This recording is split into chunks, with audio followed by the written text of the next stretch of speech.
up, guys? Coming at you with another episode of the Tampa Bay Real Producers Podcast. This, of course, is the podcast for real producers, by real producers, and with none other than real producers. So we get to hang out today with Ashley Smith. Ashley, it's a pleasure to have you on the show. Thank you. Yeah, we've met, I guess it was a year and a half ago, maybe, where we had you featured as a rising star in one of the issues of Tampa Bay Real Producers. You guys can check that out on our website. You'll see all of our past issues on there. And Ashley, we got to dive into your story a little bit, which we're going to do more on this podcast. And I thought it was a very inspirational story, so I'm excited to tell more in the audience who might not know you yet, a little bit more about your story, how you got to be a top producer, and what you're building now. So we'll dive into that. But okay. I think we usually start with just your background.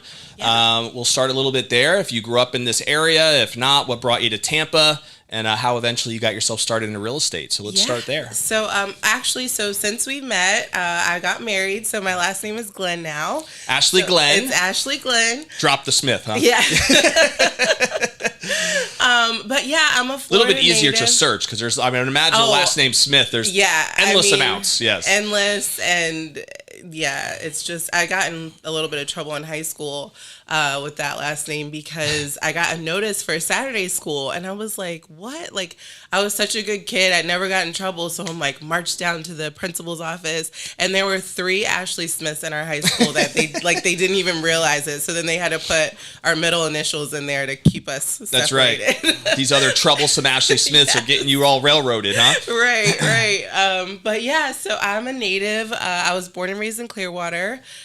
Grew up there and just, went to Florida State for college, and then came back here, and I've been here ever since. I love it. Very cool. So you went to FSU, graduated as a Seminole, I take it, right? Yes. And then when you did graduate, what was your major at school? Business. You were. Okay. Mm-hmm. So you had that acumen for business, right, throughout the school years. Yeah. And then did you get into real estate right away, or how did that journey work? So it took me a little while. My interest started in about 2006. Mm-hmm. And then the market crashed in 2008. And so then I was like, maybe now is not a great time to dive in. So I kind of just worked in hospitality for a while. And then actually was working right around the corner from here at Seasons 52. Okay. And I was getting my license, and just like a chain of events took place, and I ended up at a new home builder. So, so that was really cool. I got some experience there, got my feet wet. And I really enjoyed it. I learned the sales process. I learned so much about the build process, and then I decided to go out on my own. So I did that for about 5 years, and then I've been in general real estate for the last 3. And what year did you get officially licensed? 2015. Oh, well, okay. So you kind of delayed it during all those challenging market seasons, right? Yeah. From 08 through. And then you hooked up with the builder around that same time? Mm-hmm. Okay. Yep. So my first introduction into real estate was working for a builder. Mm-hmm. And like I said, I loved it. I mean, it was great. I learned so much in that period of time that I think would have taken me a lot longer to learn on my own. Yep. So I definitely encourage people, if they're getting into real estate, I definitely would say either join a team that's already had some success or go into new construction, because you do have that support. Whereas when you just go in, you learn so much in real estate school, but it doesn't really apply to real life. For sure. So I would say, if you want to go on the general side of it, where you can kind of sell anything anywhere, I would say join a team that is going to support you and give you those tools. Makes sense. And are you with a team now, or aren't you in the process of building your own? Yeah. So actually I'm building my own team, SG Home Collection. I'm with Compass. And we're just a group of all ladies right now, but that's not by design. It's just kind of are men allowed? Yeah, okay. Men are allowed, boys are allowed. But yeah, we are just working together to kind of help build each other up. My role is definitely just to give guidance and give people the foundation that they need to get started and be successful in real estate. And then we just support each other through if I need help with a showing or an open house or whatever, Yeah. they're there for me and I'm there for them, vice versa. So Now, when we met, I don't think you were with Compass yet. Is that true? correct. Yeah, you were with a different, and you weren't Yes. yet building a team either. I don't Correct. think at Yeah, the time. no.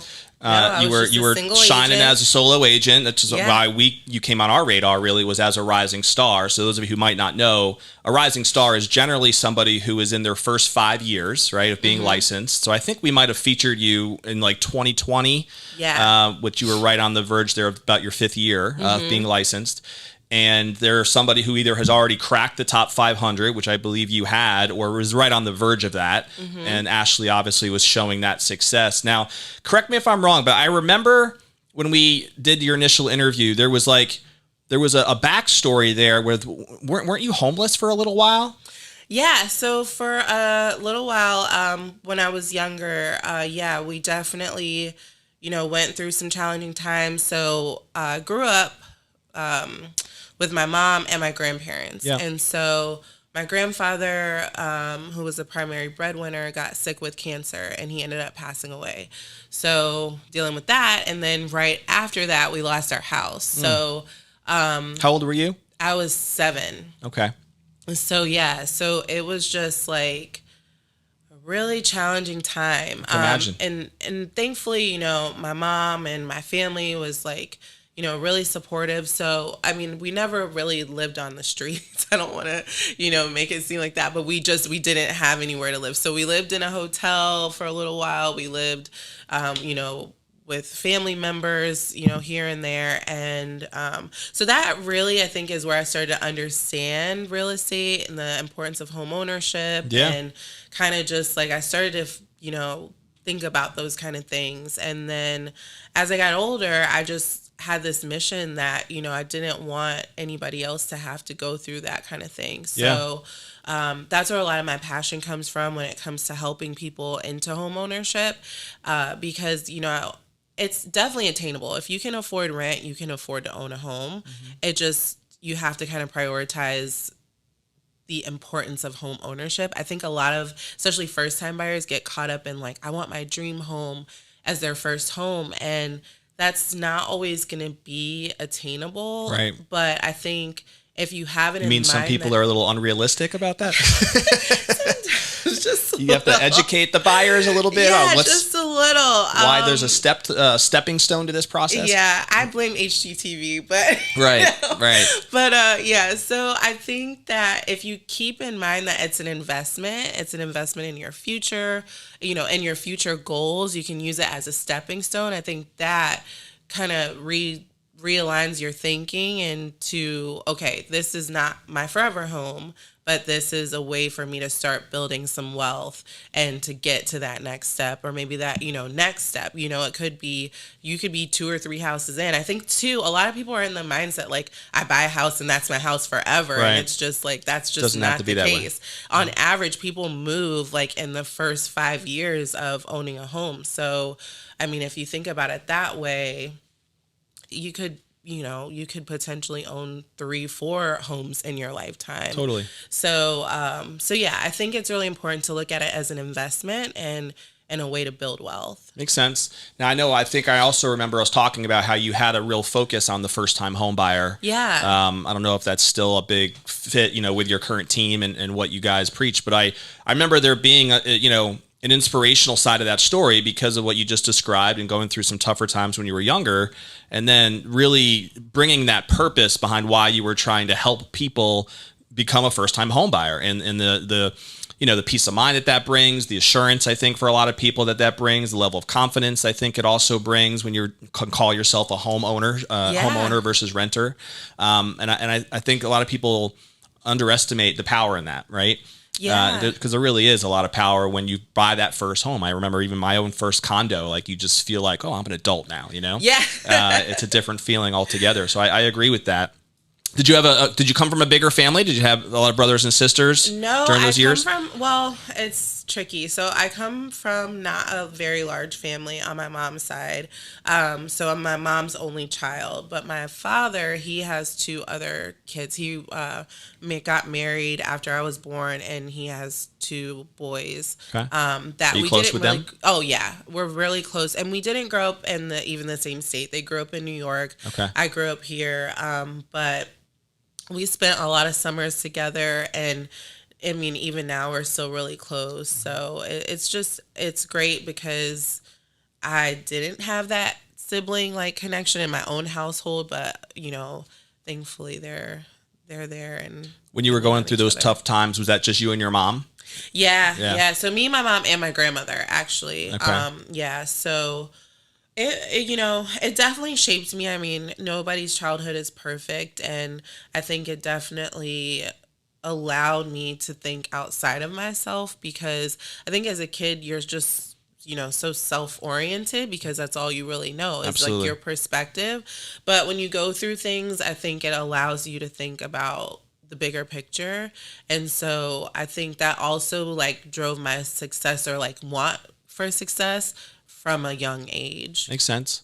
When do you remember kind of getting this desire for wanting to be involved in business, whether it was real estate or just business, period? You said you majored in business. Yeah, So when did that become an interest? I honestly don't know, but I remember like even when I was like probably like 10 or so, I used to sketch a lot.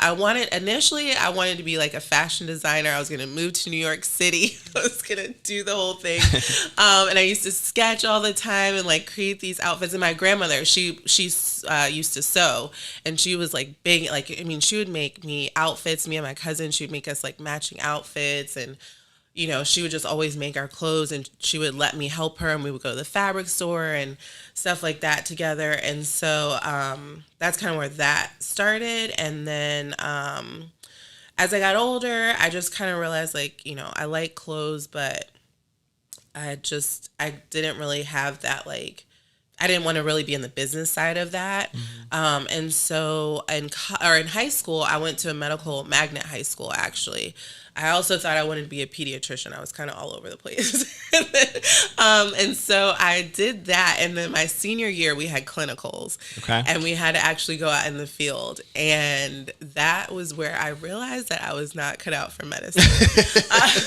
So sometimes you got to go through that to realize this is not my career choice. Thank God I went through that in high school. I would have not wanted to invest all that time and money in college to figure that out later on. So thankfully, thank you to Palm Harbor University High School. Gave you clarity on what not to do. Yes. That makes sense. Yes. So they sent me down a different path. And so then I ended up going into business. And I loved it. I loved every aspect of it in college. And then, so when I got out, I actually did for a short time have my own online clothing store. Okay. So I did the e-commerce thing for about 4 years. And that was great. It taught me so much about entrepreneurship, because everybody thinks like, oh, I'm just going to go into business for myself and it's going to be awesome and I'm going to make my own hours and I'm going to be my own boss. Yes. Like, little do they know. That's not exactly the experience of an entrepreneur. Yeah, no. Right. I mean, as an entrepreneur, I feel like you work 10 times harder because you're everything. Right. You are everything to the business. And like when I was doing the online retail thing, it was like, I had to do the orders. I had to do the shipping. I had to do the accounting. It was just like endless list of things that I had to do because I couldn't afford to hire anybody. Right. So it was like, but I learned so much. And it was like, I always take like my failures as a lesson. Because the business did not, I didn't become a millionaire, but I learned like so much about myself and so much about my strengths, and what my weaknesses were. And then I kind of translated that into my real estate business. So, as a realtor, you're still an entrepreneur. But I do like the fact that I have the support of my broker. And that was one of the things that I sought out. Like I need to have a broker that's going to support me in those areas where I don't have those strengths, because I'm one of those people, like, I will just, if it's not my strength or it's not my like interest, I will just push it off or ignore it. I'll just be like, okay, I'll get to it later. And I'll focus really hard on the things that I'm good at. but it's like, you need somebody to fill in those gaps. Yeah. So whether it's your broker, or whether it's building a team or whatever, those were the things that I kind of took from that experience, my first experience into entrepreneurship, and translated here. Now, we featured you, obviously, as a rising star because you got traction pretty quickly, right? Like, it didn't take you that long to be able to start to get results. And I think one of the things that a lot of agents struggle with is when they're new, like, what is their strategies going to be to help them get traction as quickly as possible? And you seem to really figure that out. Now, you already mentioned that you had some probably some benefits there through the new construction and the builder side of things. So maybe that was like that initial strategy that helped you. But is there anything else you can elaborate on that you feel like really helped you get off to a fast start in the business and, quickly become a rising star? I think you just have to look at it as like your mission, your full-time job. Like, a lot of people go into it again for the flexibility and thinking like, that it's just gonna come to them. I think a lot of people have the misconception that the business will just be there. And even year over year, you still have to go out and hunt for that business. You still have to go out and create that business. I mean, it's just, especially now, there's just so many realtors out there. So I think early on, the most important thing for me was to be organized, to have a CRM that I could, follow up with people in. That was one of the great things of working for the builder. Like, they kind of just already had that built in. Yep. So, if you don't have that from your broker or, from whatever employer you have, I would definitely say invest in a good CRM. I mean, even if it's just something to help you remember anniversaries, birthdays, the closing date of your clients, like things like that are really important because those clients will definitely be your biggest advocates. Even if they don't buy from you again, they will recommend you based on your service to them. So I even literally was just on the phone for an hour with one of my clients from like 4 years ago. And she just called me up and we were just chit chatting or whatever. And she invited me to her house for some party she's having. Nice. And she's like, bring your brochures and bring your stuff. There you go. Because I've got some people I want you to talk to. And I'm like, okay, great. That's the dream client right there. That's what you want. And she's in her forever home. She's totally happy there. But again, she's going to be the person that is going to tell her friends about me. And those are the best clients to have. Like, I love referral clients. When you get those cold call clients or those people that if you purchase leads or whatever, it's definitely great, but it's a different type of interaction than when you've already been talked up to, to that person. No doubt. It's like they come in already kind of trusting you, which is a huge thing because at the end of the day, we're salespeople, right? And so we don't always have the best reputation. And I think that,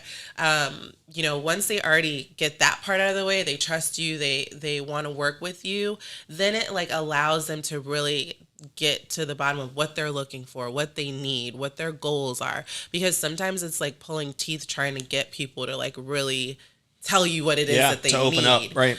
Because they'll tell you what they want, but it's like there's a difference. Okay, there's a huge difference sometimes. And that's a skill, really. Like that's what I think makes a great agent. Many times, a great agent is that ability to draw out the truth. The real information, not the facade stuff. Yeah. But what's really going to fulfill their needs, like you said. And for whatever reason, I think a lot of times people don't even necessarily know, what those needs are until you're able to. That's why I jokingly say a lot of times with agents, you're almost a psychologist as much as you are a sales professional. And it does take some work and some skills to really listen effectively, and ask poignant questions that are going to really get the information that you really need. And I think a lot of that too. So like, back to newer agents and people getting started, definitely your CRM is super important and being able to follow through with that. Also listening, like that active listening and listening for the in between the lines, like, and I learned how to ask discovery questions really early on. So, it starts off as just a normal conversation, where are you from? Where are you moving to? Where are you moving from? Kind of getting a feel for their life situation, their lifestyle, what they like to do. Because Florida is very I mean, there's so many little pockets within Tampa Bay that you can move to, right? Sure. And they all offer something a little bit different. Yeah, you can find a niche for almost anybody. Yeah, Are they the beach bum, or they want to live in the city, right? Exactly. Yeah. And we kind of have the best of both worlds. And even if they, do like the city activities, but they can't really afford to be right in the middle of things, there are these little pockets where, okay, yeah, they can afford it here. They can have a beautiful home, and then they're 30 minutes away from all the action. Yep. So, there's always something for everybody here. And that's what I love about this market. And I think that, being able to ask those discovery questions early on and getting them to feel comfortable enough with you to tell you is super important for being able to guide them in the right direction. Because the last thing you want to do is waste anyone's time, but especially your own, because you have multiple clients, Sure. and from their perspective, you're their agent and you're the only one that they're dealing with. But from your perspective, to be effective, you have to be able to manage multiple clients. Yep. So and manage multiple personalities. Oh, yeah. Yes. Hospitality taught me that. So if you're an agent out there and you're in hospitality, if you're in hospitality and you're looking to get into real estate, I feel like it's like it's a good training ground, huh? Smooth transition. Because I dealt with so many different personality types when I was in hospitality. Sure. And I worked every different type of hospitality. I worked from like Hooters on up to like, wine restaurants and things like that. Yeah. It's kind of fancy places, but it's a little bit of a different clientele. Oh, yeah. Although Hooters does serve Dom Perignon. There you go. I mean, I've never had a Dom Perignon at Hooters before. I'll just be honest, but yeah, I guess some might. Some might. Dusty in like a closet somewhere, but I know they have it. But yeah, so I just think that being able to actively listen and to get those discovery questions in early is really helpful. So when you got into real estate and you said initially you started working with the builder and then you eventually, I guess, transitioned out of that, right? And started doing more traditional residential retail real estate. Did you find right away that like this, I just love this business, this is a niche for me, and you knew that this is going to be a permanent thing or a long-term thing, or did that come gradually over time? I think I had already made my mind up about real estate, that was like what I wanted to do, but it was definitely a learning curve because it's just different. Like you're still selling real estate, but it's a very different structure and a lot more things can go wrong. Like when you work for a builder, they have a very specific contract and it's written for them and it's kind of written in their favor. Yeah. So you don't have as many loopholes or cancellation opportunities as you do with, the general retail market. Makes sense. So there was a lot more to kind of look out for. And so I had to learn that very quickly because inspections and ages of houses, like there's like, houses built in the 60s, 70s, those have a totally different set of problems when you're dealing with houses that are built for you right then, you know?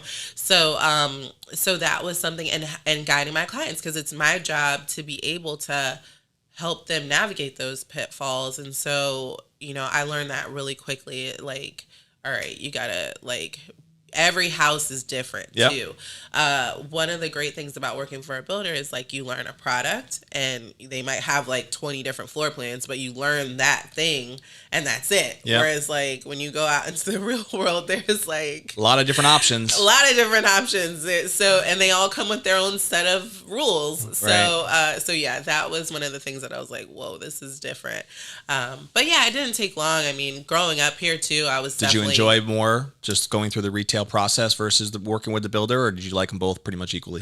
I like them both, and honestly, I still tend to sell more new construction, just because I feel like right now the resale market is just a little bit aggressive with their pricing.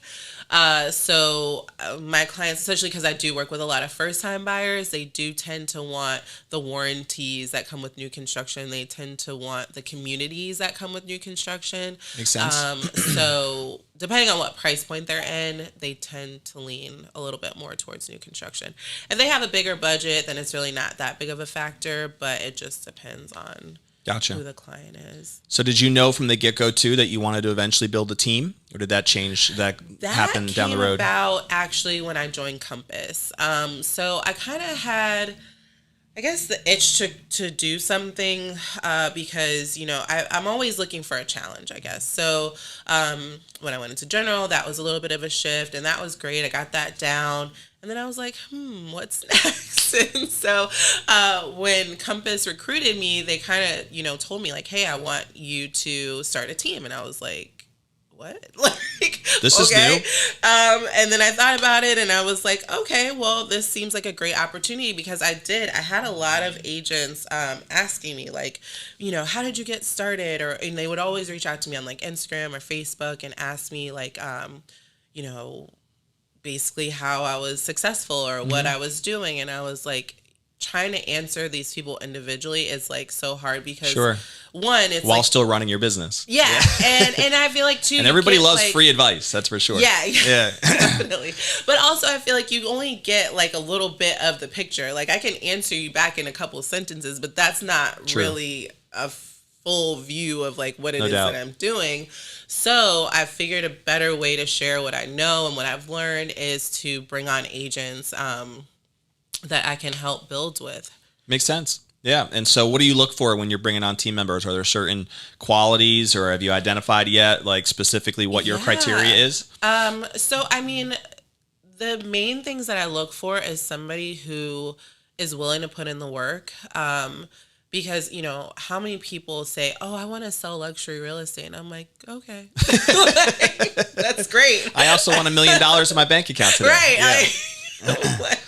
So, I think that I want those. I mean, I do tend to work with agents who are a little bit newer. That's kind of just by default, because I think they are looking to be with a team that's going to guide them. But I don't want somebody who's so green that they just have no concept of like what they really want to do, or what, they just have seen some things and they're like, oh yeah, that looks great. It looks easy. And it's like, real estate is not easy. HGTV. Yeah. Mm-hmm. Netflix, selling Tampa, selling Sunset, all those shows. So I think like, I want somebody who's driven, who has goals in mind, and who is gonna put in the work to get there. I've had agents come to me from different backgrounds, everywhere from like corporate America. I think those agents are great because they kind of understand business structure a little bit better. I've had people come to me from hospitality and other sales backgrounds, so that definitely helps. Any sales experience helps. But yeah, I just look for people who are team players and, want to learn and want to grow their business, because at the end of the day, this is a business and you have to put in the work to make it grow. Tough to do that with people that are committed part-time, right? Yes, it is. It's very hard. So, but I totally understand, because not everybody can just come in as a full-time agent. A lot of people have other financial responsibilities and things like that. So I totally get it. I will work with agents who are not full-time yet, but that definitely has to be their end goal, is to transition to full-time. And I find though that those people who can't invest in it full-time, their business, it takes a lot longer to get off the ground. Totally. Yeah, it makes sense. That's a common thing we dive into actually on this podcast, is for people who did get off to a fast start, how did they get there? And there are some that will say, well, I had to start part-time and eventually got there. But most I was able to just dive right in, and being as full-time as you can, as quickly as you can, I think is really important, so that you can just be committed to it and focused on it and go through the learning curves that are eventually, inevitably going to happen for anybody. What is your process like, Ashley, now when you bring on a team member? Is it like, one interview, 2 interviews? Do you have a pretty ironed out process that you go through or put somebody through before they actually join the team? I think it's helpful for some people that are also building teams. It's always curious the different strategies out there of how people go about that. So a lot of it has been trial and error because, it's a new system that I've been putting in place. But I will say the most effective hiring process, I would say, has been at least 2 to 3 interviews, because I've had a great initial interview with someone before, and then, before I could even fully get them on the team, there was like 8 million red flags. Yeah. It's like, whoa. Some people are good at that first impression. Yeah. Maybe not so much the second or third. We hit it off right away. Everything was great. And then I was like, whoa. So, yeah, I just, and it was more to do with like work ethic, but I will say, doing a couple interviews in different settings too. Like usually my first interview is over the phone or, via like, Zoom or something like that. And then definitely second interview face to face. And then a lot of times the third interview will be out doing something like doing a showing or doing, an open house. Maybe I'll have them drop into an open house or something like that and just get a feel for how they talk to people, how they interact, where they are in that and that part of their career, because that actually allows me to understand, okay, where they might need a little bit more coaching and things like that. Makes sense. Yeah, I think it's really smart to have them involved something live, as a real part of the business, whether that's an open house or even sitting in on a listing presentation or whatever the case may be. How many agents did you say you have now on the team? So now we have 4. Okay. And they're full-timers? No, only one of them is full-time. Okay. All of them, the rest of them still kind of have stuff that they're transitioning out of. Got it. But yeah, they're getting close, I would say, to being full-time agents. And do you have where's the vision take you as to where you want to see this go the rest of this year and beyond? Have you thought about that yet, about where you want to grow it to? So right now, I think I'm just working on getting these agents up and running. And then I think maybe towards the last quarter of the year, I'll probably bring on some more agents. But I try not to bring on too many at one time because I'm still running my personal business as well. And I want to be able to dedicate, the time that it takes. I'm not one of those people that just like wants to have a team just to have a team or wants to say I have 25 agents on my team just to say that. Yep. It's really important to me that I offer value because my thing is I want to build a team of agents that's going to stick together, whereas there are some agents who will build a team and they'll charge 50% of the commission. You know what I mean? So they're collecting 50%, that agent gets 50%, and that gets old. As soon as that agent figures out what their, what the secret sauce is, they're going to go out on their own. Sure. And so my goal is I want to retain agents. So not that egregious on the commission split. And then I also want to be able to foster those relationships so that we can work together and, build our business together. Yeah, that's huge, I think. And so, as you just said, like it's easy for someone who is working with a leader whose main goal is to get a good comp split, right? Yeah. If that's the motivation, I think that's going to play out pretty quickly in that process. But if there's some other element of added value, even if that's just a great tight relationship, a personal relationship and a culture that you're bringing to the table that they might not be able to replicate on their own somewhere else, that's what could retain them and keep them. I've said this before, but one of my mentors years ago taught me under this mentality of, do I really want to invest a ton of energy into training my people and then have them leave? Yeah. Right. Yeah. And he said to me, he goes, well, what's the alternative to not invest your energy into them and have them stay? Yeah.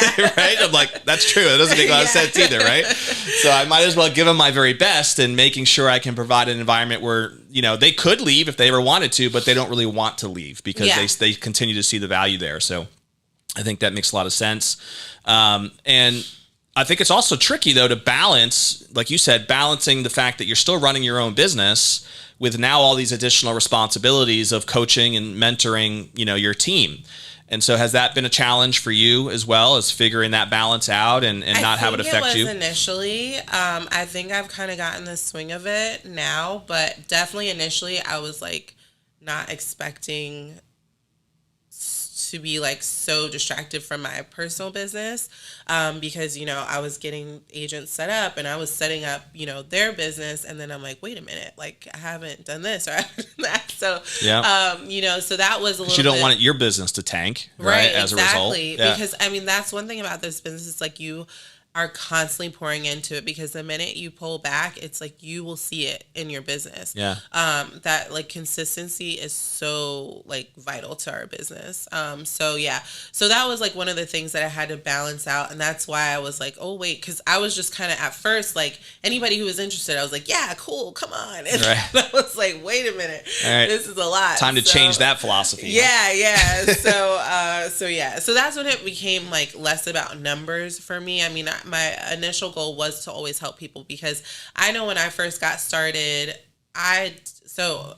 when I first got started in general, so I worked for the builder, and then when I went on my own, I was like kind of lost for a little bit, because I was like, okay, this is new territory, and I didn't really have anybody to lean on, and so I remember that feeling, and I was like, I want to help other agents who are feeling like that, but you also have to keep in mind that you have a business to run as well. So it's just kind of balancing those two things, and having a team that understands that, okay, I'm not here to just like hand you everything. Like you have to also work. Yeah, you have to work. You have to bring something to the table. So I'm going to give you the tools to fish. You got to go fish. Yeah, absolutely. So that's kind of my mentality. There are some teams that will promise you leads and stuff like that. I don't usually find that those leads are the greatest leads, just depending on the amount of volume of leads that they are giving you. But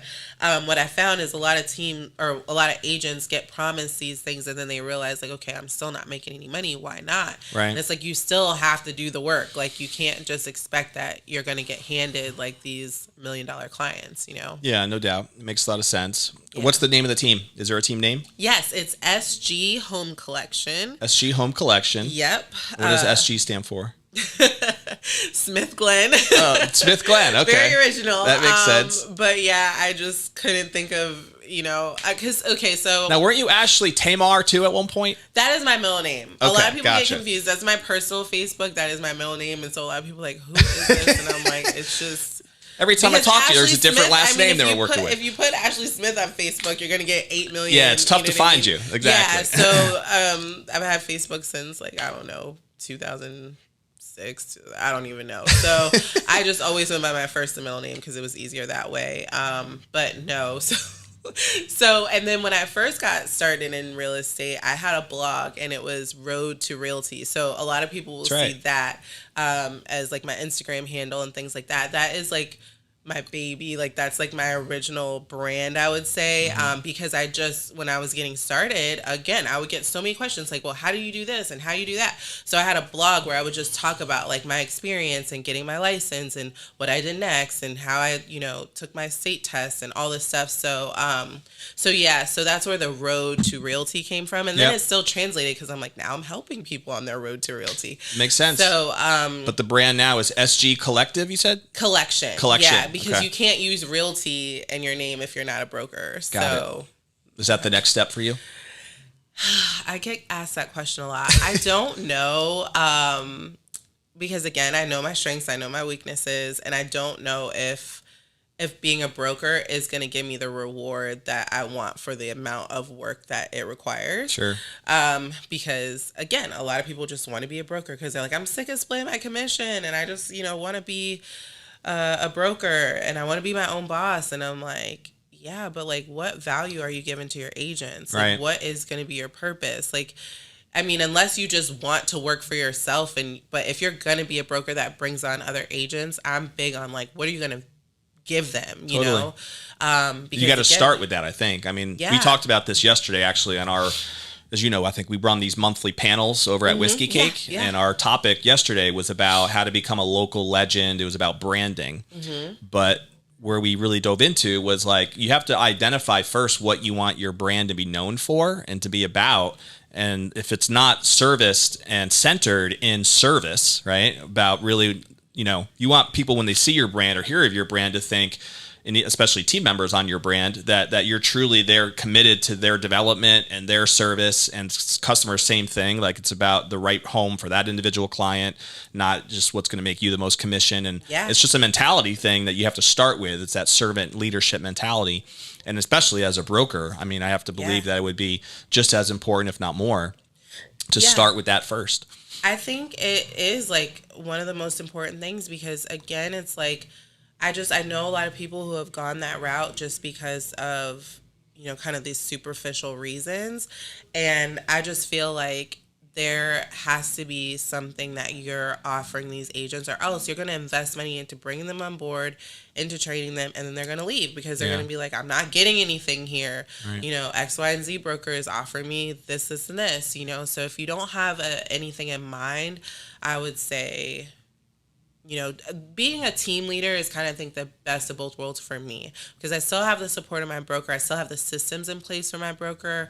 That stuff alone is expensive. Sure. I mean, investing in CRMs and platforms for your agents, to, you know, to be able to do their business is not cheap. And then it's also, you have to maintain that.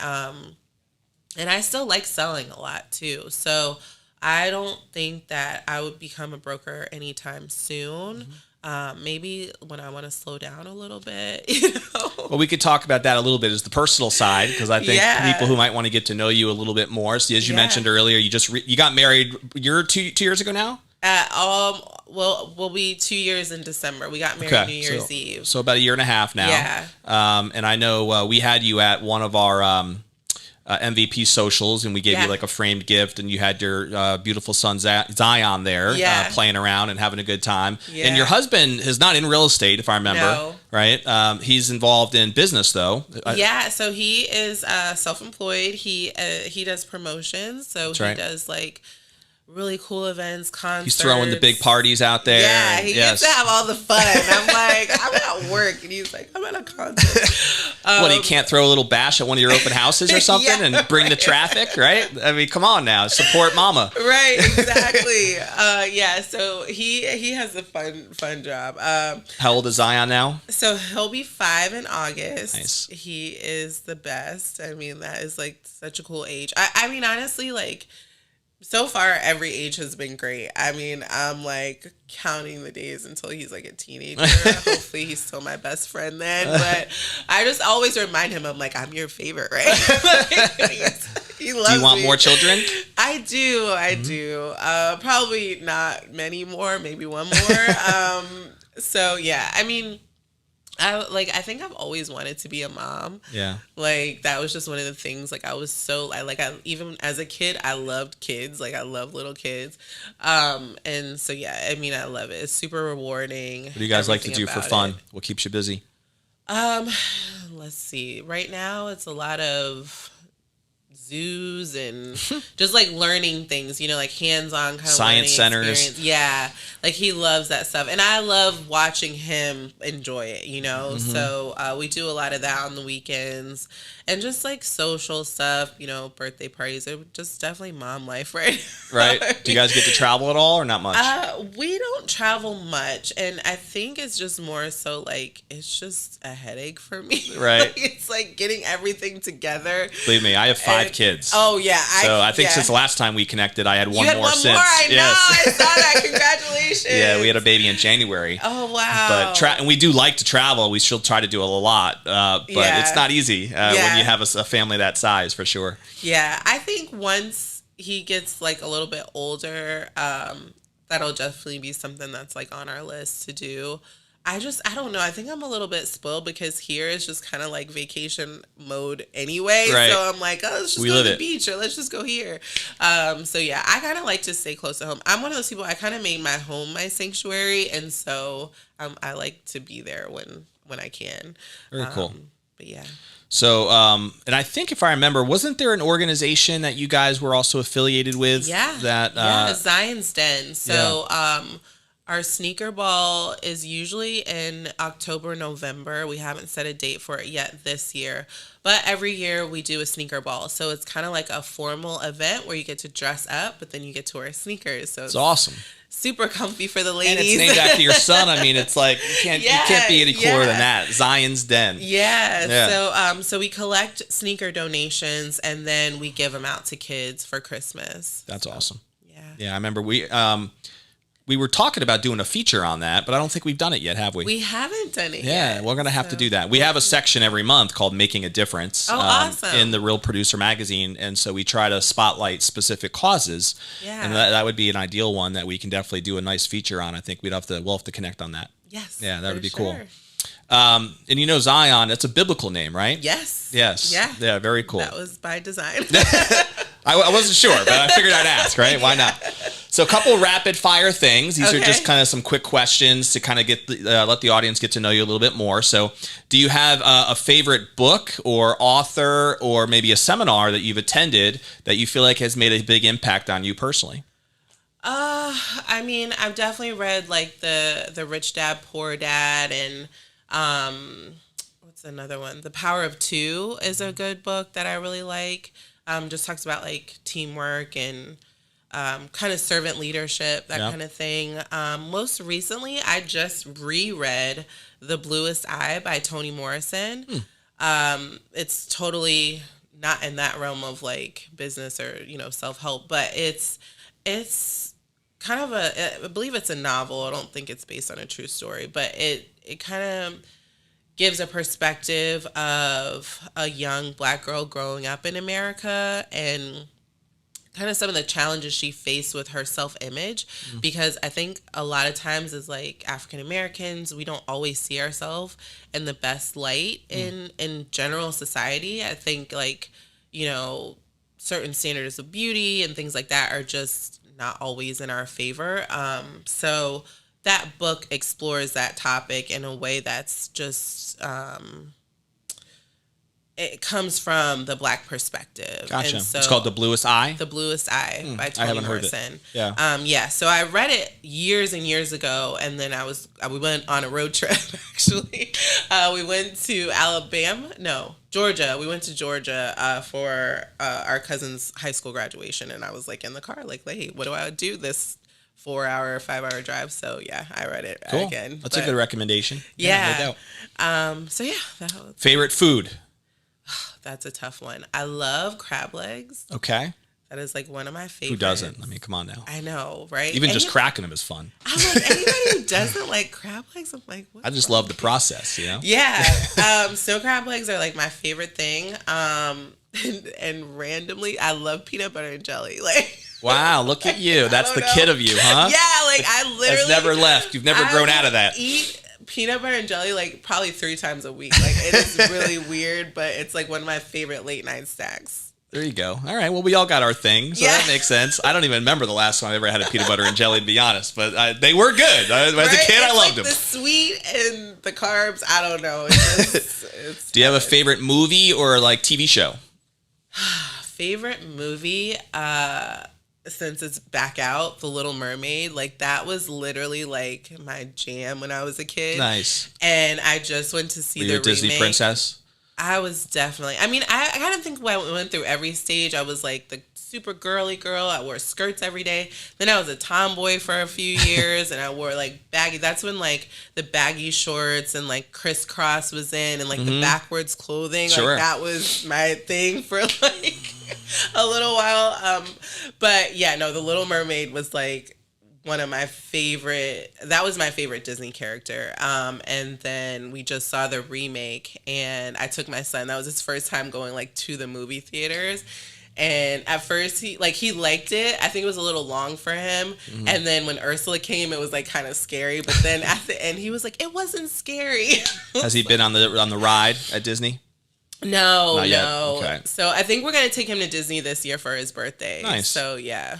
Our kids are spoiled. We have the annual pass, so they're there a lot, actually. Oh, yeah. Well, he's a little bougie. He wants to go to the one in California. He wants to go to Disneyland because they have Radiator Springs. Yes, I know. We just went there in March. Yeah? Yeah, we took a week. Was it cool? It was cool. It was neat. Okay. I mean, because our kids go to this one probably too much. Yeah. And they are used to it now. Yeah. But they've seen the one in California, and they know it's the original, and they've seen it on YouTube every now and again, so they've been wanting to go. And so, yeah, we took a week vacation and took them out to Disneyland. Nice. And that was one of their favorite things, was Radiator Springs and going on the Cars ride. Yeah, he is obsessed with neat. cars. Like, that is like his thing. And even just like cars in general, but the movie Cars he loves, so he wants to go do that. I have one of my sons who wants to go to the one in Tokyo. Talk Oh, about wow. bougie, right? He's like, Daddy, when are we going to go to Tokyo? I'm like, Tokyo? Oh my gosh! Wow. Yeah, I'm like, well, when you get older, maybe we'll figure it out. Right, You know? just to think when I was He thinks a kid, Tokyo was like across the street, though. Yeah. He doesn't realize it's like a 14-hour flight. When we went to California, he was like, Daddy, when are we going to get there? And I was like, and you want to go to Tokyo? I mean, come on now. Yeah, But he'll figure it out eventually. All right, we're going to end with what I would call our legacy question, right? Okay. So this is one of our ones to get you to think a little bit and get deep about what you would want to be known for. So obviously there comes a time where whether you're done with real estate or maybe you never will be, but eventually we start thinking about what do I want my legacy to be, right? And if you had to think through that a little bit, what do you think would be most important to you, Ashley, in terms of what you'd want to be remembered for? Not just even necessarily as an agent, even though you can say that, but just as a person. What do you think is most important to you? And when you think back, when you're sitting on the rocking chair one day? I definitely want to be known as someone that helped people. I think that's one of the things that drives me the most in real estate is like to be able to help people into home ownership and to, you know, grasp that dream. And so I think my legacy, I just want to be able to help as many people as possible. And, you know, I definitely want to get into the development side of real estate. So hopefully that's what I'll be known for one day. There you go. A little female developer boss, you know, have your name on the building somewhere or something. Who knows? Yeah. I mean, I would be interested or the in SG Collective Collection Group. Yeah. I'd be interested in like residential development. You know, I would love to get into affordable housing. It's just, I don't know. I don't know why more. I mean, I know it's like a capitalistic society and, you know, yada, yada, yada. People are out there to make money, but I just think there is a lot of opportunity there. And so. Yeah, makes sense. My... So if anybody wants to reach out to you, maybe there's an agent who is looking at joining a team, loves some of the stuff that you talked about today, and would love to follow up and have a conversation with you. What's the best way to reach you?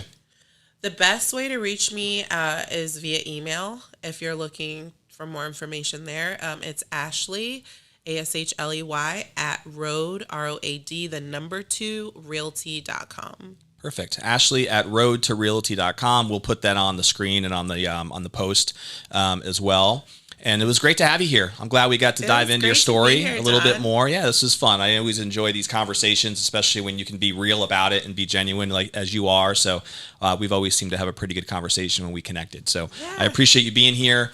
And for those of you who are checking out the episode, we always end with the same advice, which is to find one thing, right? Just one action step that you can take from our conversation today that you think can help propel you forward, whether that's in your business or even in your personal career. Maybe it's a book recommendation that Ashley mentioned. Maybe it's investing in a CRM if that's not something you've done yet. Maybe you have to join a team and you're looking for certain qualities, and possibly it's even Ashley's team that you can connect with as well. But what's one action step, that way the time you invested in listening to this episode is going to make it worth it, that you can take to move forward and build some momentum in your career as well. We'll, of course, see you on the next episode of Tampa Bay Real Producers. So stay classy.